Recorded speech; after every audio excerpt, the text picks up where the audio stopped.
हरे कृष्णा। आज की वीडियो में आप जानेंगे कैसे करें सावन मास की पुत्रदा एकादशी 2025 व्रत का पारण। क्या होगा पुत्रदा एकादशी व्रत को खोलने का सही समय और सही तरीका, क्या होगी पुत्रदा एकादशी व्रत को खोलने की सही पूजा विधि, और इस एकादशी व्रत को खोलते समय क्या गलतियां आपको भूल से भी नहीं करनी है।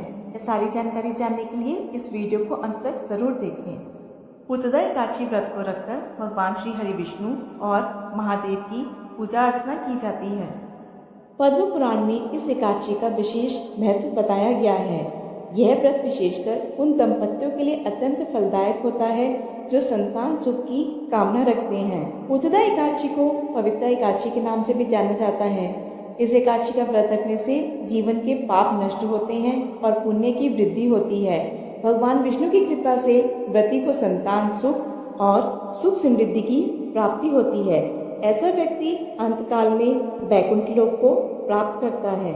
इतना आवश्यक इस व्रत को विधि पूर्वक करना है, उतना ही आवश्यक है इस व्रत को सही समय पर खोलकर इसका पूर्ण फल प्राप्त करना। पुत्रदा एकादशी व्रत को खोलने के लिए एकादशी की तिथि का समाप्त होना आवश्यक है और सावन मास शुक्ल पक्ष की एकादशी तिथि प्रारंभ होगी 4 अगस्त सोमवार सुबह 11:42 से और एकादशी तिथि समाप्त होगी 5 अगस्त मंगलवार दोपहर 1:12 तक। इसीलिए उदय तिथि के अनुसार इस बार 5 अगस्त मंगलवार को ही एकादशी का व्रत रखा जाएगा, पर केवल एकादशी तिथि के खत्म होने पर ही एकादशी का व्रत नहीं खोलना चाहिए, क्योंकि नियम के अनुसार एकादशी के बाद शुरू होने वाले हरिवासर के समय में भी एकादशी का व्रत बिल्कुल भी नहीं खोलना चाहिए। इस बार पुत्रदा एकादशी के बाद शुरू होने वाला हरिवासर का समय समाप्त होगा 5 अगस्त 2025 दिन मंगलवार को शाम 6:30 बजे तक। द्वादशी की तिथि शुरू होने के बाद ही पुत्रदा एकादशी का व्रत खोला जाता है।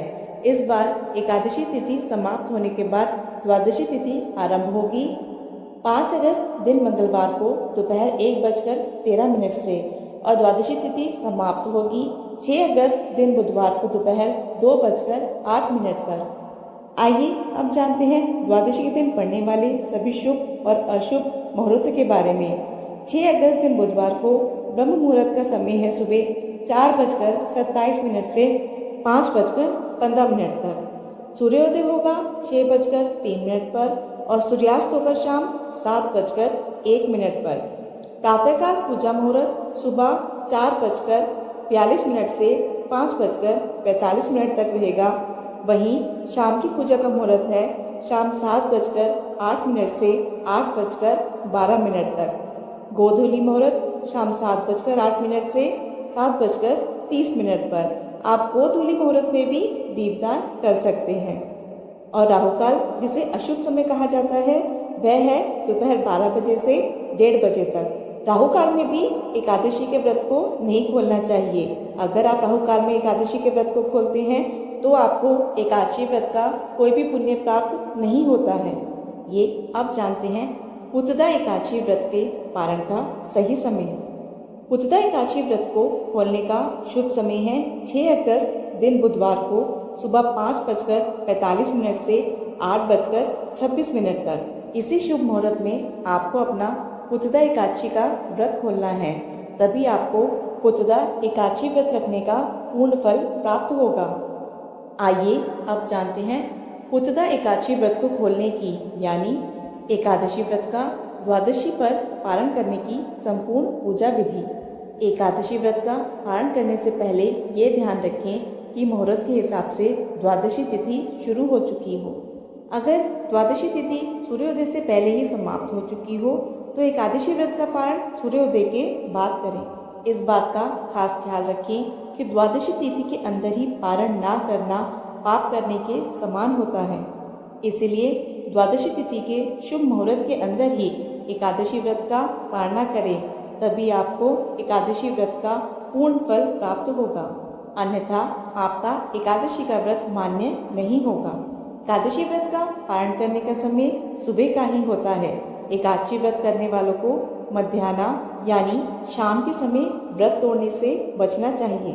अगर किसी कारण से कोई प्रातःकाल में व्रत का पारण नहीं कर पाया है तो फिर उसे मध्याह्न यानी शाम के समय के बाद ही अपने व्रत का पालन करना चाहिए।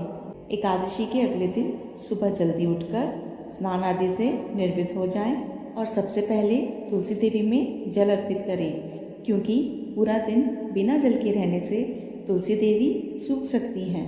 क्योंकि एकादशी तिथि पर तुलसी देवी को जल नहीं दिया जाता, इसलिए द्वादशी तिथि पर सबसे पहले तुलसी देवी को जल देना आवश्यक है। फिर तुलसी देवी को फूल चढ़ाएं और उनकी आरती करें। आरती करने के बाद उनकी 7 बार परिक्रमा करें। तुलसी देवी की रोज परिक्रमा करने वाले मनुष्य को कभी भी यमराज के दर्शन नहीं करने पड़ते। अब विष्णु जी की पूजा के लिए तुलसी देवी के कुछ पत्ते ले लें। अब विष्णु जी को स्नान कराकर उनका पीले वस्त्रों से श्रृंगार करें। उनको पीले फूल और तुलसी पत्र चढ़ाएं। फिर भगवान विष्णु की आरती करें और आरती के बाद जाने अनजाने में छोटी बड़ी कोई भी हुई भूल की करुणामयी भगवान श्री हरि विष्णु से क्षमा मांगे। भगवान श्री हरि से क्षमा मांगते हुए आपको यह मंत्र बोलना चाहिए।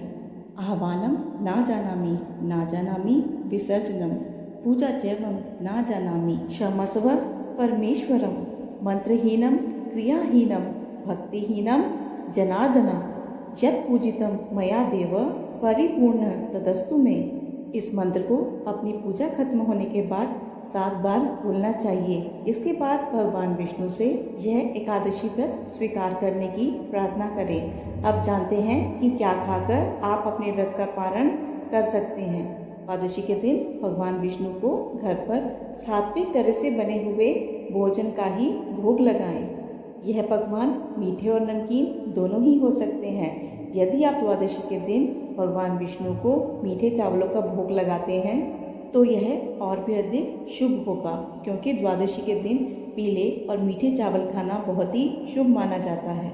एकादशी के व्रत में चावल खाने पर रोक होती है, इसलिए द्वादशी के दिन व्रत को खोलते समय चावल खाने का ही नियम है।